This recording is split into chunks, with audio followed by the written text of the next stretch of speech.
उन संबंधों को परख सके और उनका तालमेल वर्तमान जीवन से कर सके, तभी तो वर्तमान जीवन आनंदमय बन सकेगा। तभी तो उस कृष्ण के प्रति आपकी आतुरता और वेग बहुत अधिक बढ़ सकेगा। तभी तो आप एहसास कर सकेंगे कि अब जीवन का प्रत्येक क्षण उस अद्वितीय विराट स्वरूप के चरणों में व्यतीत हो। ऐसा न हो कि वह विराट व्यक्तित्व हमारे बीच में विद्यमान है और हम उसे पहचान नहीं पा रहे हैं और जीवन को व्यर्थ के कार्यों में व्यतीत करते हुए उस सौभाग्य से वंचित हो रहे हैं जिस सौभाग्य को पाया जा सकता है। क्योंकि ऐसा सौभाग्य पाने पर ही आने वाला जीवन भी आपके हाथ में बना रहेगा। उनके साथ आपका तादात्म्य जुड़ा रहेगा, उनके साथ आपके मधुर संबंध बने रहेंगे। उनको तो बार बार जन्म लेना ही है और आपको भी बार बार जन्म लेना ही होगा। पर आपसी संबंधों का ताना बाना बिखर न जाए, हमारी आंख धुंधला न जाए, हमारी पहचानने की दृष्टि समाप्त न हो जाए। यही तो जीवन का आधार और प्राण है। यही तो जीवन की चेतना और विश्वास है और इसी को समझना जीवन में जरूरी है। हम अपने पिछले जीवन को दो तरीकों से देख सकते हैं। एक तो अपने गुरु के माध्यम से, जो गुरु समर्थ है, जो गुरु सिद्धि पुरुष है, जिस गुरु में अपना पिछला जीवन और दूसरों के भी पिछले जीवन को देखने की शक्ति प्राप्त है। जब उसके चरणों में बैठें, जब उनकी कृपा प्राप्त करें, तब उनसे अपना पिछला जीवन पूछ सकते हैं कि मैं कहां पैदा हुआ, कहां बड़ा हुआ। वर्तमान जीवन के जो जो स्त्री पुरुष मेरे संपर्क में हैं, उनसे मेरा पिछले जीवन से क्या संबंध था। और गुरु परत दर परत इन सारे रहस्यों पर से पर्दा हटाने में सहयोग देंगे ही, क्योंकि वह आपकी आंख को स्पष्ट करना चाहते हैं। वह आपकी आंख को प्रामाणिकता देना चाहते हैं। जरूरत तो विश्वास की है, जरूरत तो प्रेम और सामीप्यता की है, जरूरत तो पारस्परिक अंतरंगता की है। तभी तो गुरु तुम्हारे पिछले जीवन और पिछले कई जीवन को स्पष्ट कर सकेंगे, क्योंकि वे तुम्हारे इन सारे जीवन के साक्षीभूत रहे हैं। हर बार तुम्हारा उनसे संबंध, संपर्क, साहचर्य रहा है और वे यह बता सकेंगे कि उनका तुमसे क्या संबंध, किस प्रकार का संबंध, कैसा संबंध रहा है, कहां रहा है, किस प्रकार से रहा है। और आप उस स्थान पर जाकर इसकी जांच कर सकते हैं। यदि वो बताते हैं कि अमुक स्थान पर तुम्हारा जन्म हुआ, तुम बड़े हुए, अमुक स्त्री से विवाह हुआ, इस प्रकार का जीवन व्यतीत किया, तो बताई हुई तरीकी और बताए हुए स्थान पर जाकर आप उनके कथन को प्रामाणिकता की कसौटी पर कस सकते हैं, देख सकते हैं, समझ सकते हैं, परख सकते हैं। और तब आपके सामने से वह पर्दा हट जाएगा जिसकी वजह से आप वर्तमान जीवन को देख नहीं पा रहे हैं।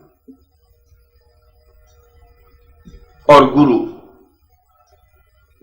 तुम्हारे पिछले जीवन को ही नहीं, पिछले कई जीवन को भी स्पष्ट कर सकेंगे। और यह जरूरी है,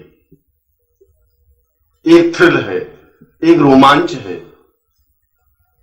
एक एहसास है कि तुम्हारे जीवन कहां कहां पर किस किस प्रकार से व्यतीत हुए, किन किन युक्तियों से, किन किन तरीकों से आपने जीवन को जिया, किन किन लोगों से आपके संबंध, संपर्क और साहचर्य रहा, उन लोगों का क्या प्रभाव वर्तमान जीवन में है। तब आप निर्णय कर सकेंगे कि किन व्यक्तियों से किस प्रकार से संबंध बनाए रखना है। एक तो तरीका यह हुआ जो कि सुगम है, सरल है, प्रामाणिक है। दूसरा तरीका ब्रह्मांड साधना से हुआ। यदि हम ब्रह्मांड साधना संपन्न करते हैं तो उसके माध्यम से भी हम अपने पिछले जीवन को और पिछले कई जीवन को देख सकते हैं। पर यह साधना तो गुरुदेव ही संपन्न करा सकते हैं, क्योंकि इस साधना के बारे में ब्रह्मांडोपनिषद में विस्तार से विवेचन किया हुआ है कि जब किसी व्यक्ति, पुरुष या स्त्री के मन में अपने पिछले जीवन और उससे भी पिछले समस्त जीवन को देखने की इच्छा जागृत हो, तब वह गुरु के पास जाए और उनसे ब्रह्मांड दीक्षा प्राप्त करे, जिससे कि वह ब्रह्मांड साधना संपन्न करने का अधिकारी बन सके। जब ब्रह्मांड दीक्षा प्राप्त हो जाए तब ब्रह्मांड साधना संपन्न करे। यह साधना केवल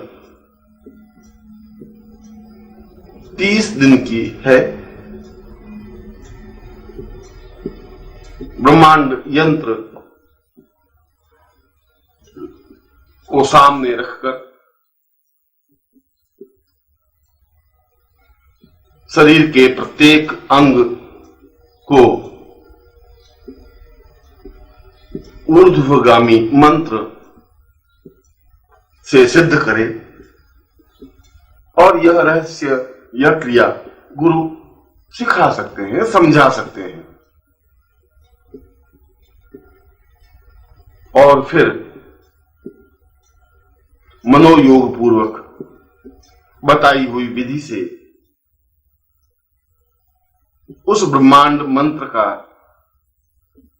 निष्ठा पूर्वक 5 लाख मंत्र जप संपन्न करें, जिससे कि सारा शरीर ब्रह्मांड में बन सके, जिससे हमारे सूक्ष्म शरीर पर हमारा नियंत्रण स्थापित हो सके, जिससे हम अपने सूक्ष्म शरीर को वर्तमान देह के अंदर जो दूसरा एक सूक्ष्म और प्राण तत्व है उसको पीछे की ओर ले जा सके, इतना पीछे ले जा सके कि वह पिछला जीवन देख सके, उससे भी पिछला जीवन देख सके।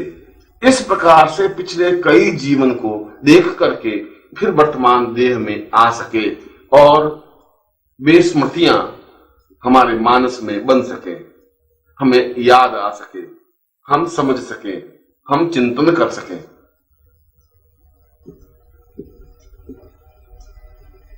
इस ब्रह्मांड मंत्र के माध्यम से जहां पिछला जीवन देखा जा सकता है,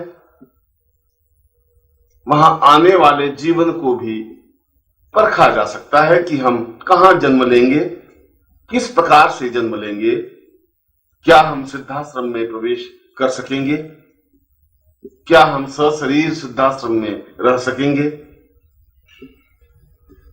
और किन तरीकों से हम अपने अगले जीवन को संवार सकते हैं, सुधार सकते हैं, सजा सकते हैं। ब्रह्मांड मंत्र एक अत्यंत गोपनीय और महत्वपूर्ण मंत्र है, जिसको केवल उच्चारण करने से ही नहीं अपितु गुरु उस ब्रह्मांड मंत्र को शिष्य के पूरे शरीर में, प्राणों में, चेतना में, स्मृति में उतारता है। दीक्षा के समय उसके सहस्रार में, उसके आज्ञा चक्र में, उसके स्वाधिष्ठान और मूलाधार चक्र में उस ब्रह्मांड मंत्र को स्थापित करता है, जिससे कि सारा शरीर ऊर्जामय बनकर प्राणस चेतना युक्त होकर अपने सूक्ष्म शरीर को अनुभव कर सकता है, उसको आज्ञा दे सकता है कि वह पिछले जीवन में जाए, उसको बता सकता है कि पिछले कितने जीवन देखने हैं और उसके माध्यम से ठीक उसी प्रकार से देखा जा सकता है जिस प्रकार से हम टेलीविजन पर कोई फिल्म देख रहे हो। जिस प्रकार से टेलीविजन पर किसी फिल्म को बखूबी देख सकते हैं, समझ सकते हैं, उसी प्रकार इस साधना के बाद अपने पिछले जीवन को भी अपनी आंखों के सामने स्पष्ट देख सकते हैं, उन लोगों को भी, उन संबंधों को भी, उन मान्यताओं को भी। तभी तो हम प्रामाणिकता के साथ सब कुछ समझ सकते हैं और वास्तव में ही यदि हमें जीवन का आनंद लेना है, यदि हमें जीवन के रहस्यों को सुलझाना है, यदि हमें जीवन के मर्म को पहचानना है, तो अवश्य ही ब्रह्मांड साधना संपन्न करनी ही चाहिए, क्योंकि यही साधना तो हमारे जीवन का आधार है। जब हमारे वर्तमान समय में ऐसे गुरु विद्यमान हों जिन्हें ब्रह्मांड साधना का ज्ञान हो, जो ब्रह्मांड दीक्षा देने में समर्थ हो, जो हमारे शरीर में ब्रह्मांड चेतना उतारने में सक्षम हो, फिर हम एक क्षण भी बिना गंवाए उनके समीप जाकर उस दीक्षा को प्राप्त करें ही, इसमें विलंब करना ही जीवन को चूकना है। ऐसा ही होना चाहिए, ऐसा ही मेरा आशीर्वाद है।